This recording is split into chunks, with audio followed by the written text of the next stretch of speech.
teeny! If there's one thing that goes hand in hand with Star Wars, it's merchandising. From the minute kids walked out of the theater in 1977, they wanted to get their hands on Star Wars toys. And 40 years later, those toys and other Star Wars-related merchandise are still a huge business. As most fans know, no one was prepared for the demand back in 1977, and Kenner ended up selling an empty box that year for the holiday season.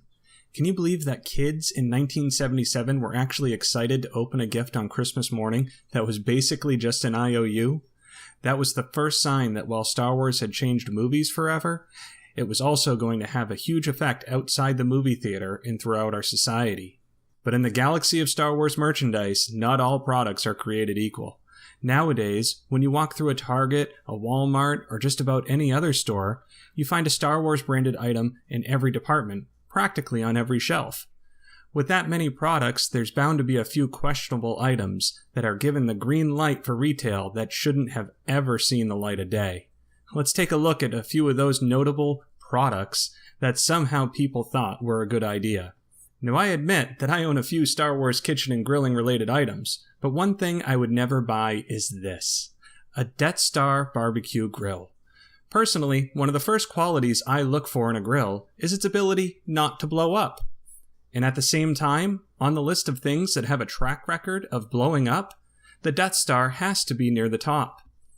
On the other hand, the ability to make Porkins-related jokes while grilling any pork products does kind of outweigh the risk of bodily injury. Speaking of food, there's always been one or two fast food restaurant tie-ins with each new movie release. Most involve a toy for kids or a commemorative drinking cup or something like that, but in 2012, a French fast food chain came up with this great idea: the Dark Vader Burger. I don't know about you, but the idea of eating a hamburger that looks like the bun has been growing mold since the release of Revenge of the Sith makes me kind of lose my appetite. Something about the look of this burger makes me feel like it's going to cause Order 66 scenes to play out in my stomach. In fact, those who might have put their trust in the Force and tried this burger would have been smart to take precautions and use another odd Star Wars branded item on my list: Star Wars adult diapers. Here's the BB-8 version, for example. Hopefully he doesn't go over to the dark side. To me, it's ridiculous merchandise like this that goes too far and runs the risk of soiling the reputation of the Star Wars brand. Although on second thought, maybe I'm okay with these if they just involve prequel characters. Moving on, here's something else I find useless: Star Wars-themed coffee mates. Just why? I get things like cereals, since kids will want to eat it just because there's a Star Wars character on the box, but coffee creamer? Coffee is not exactly a kid drink. How much can putting Boba Fett on the container actually increase sales of these things? And here's another thing that they tried to sell us simply by adding characters' likenesses: Darth Vader and Stormtrooper-themed vacuum cleaners. Unless these things are powered by the Force and I don't have to actually operate them, I'm not interested. It took a while, but thanks to these vacuums, there's finally something else in the Star Wars universe besides Jar Jar that truly sucks. Okay, with that said, I think it's time to wrap this up and go through my top 3 terrible Star Wars products.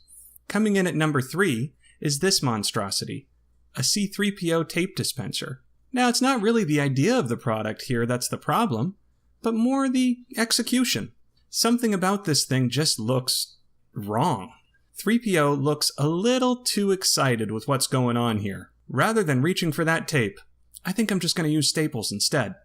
At number 2, we have something that our own Chris Letty of Vintage Viewport brought to my attention: Gamorrean Guard soap. Now, I remember the first time I saw Return of the Jedi and thought, wow, I wonder how Jabba's guards stay so clean. I sure wish I could smell like them. I guess you're not fully clean unless you're Gamorrean Guard clean? Finally, my number 1 Star Wars product mistake is this: the Jar Jar Lollipop. What the heck were they thinking here? Let's make a lollipop that gives you the experience of French kissing a Gungan?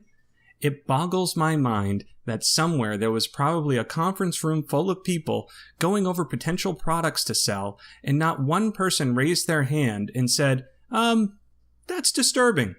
Let's not sell these to children. How about you? Have you seen any terrible or odd Star Wars products? If so, leave a comment below and let me know what it is. Also, if you liked the video, be sure to leave a like, and then to follow us on Twitter and Facebook using the links below. And as always, may the Force be with you.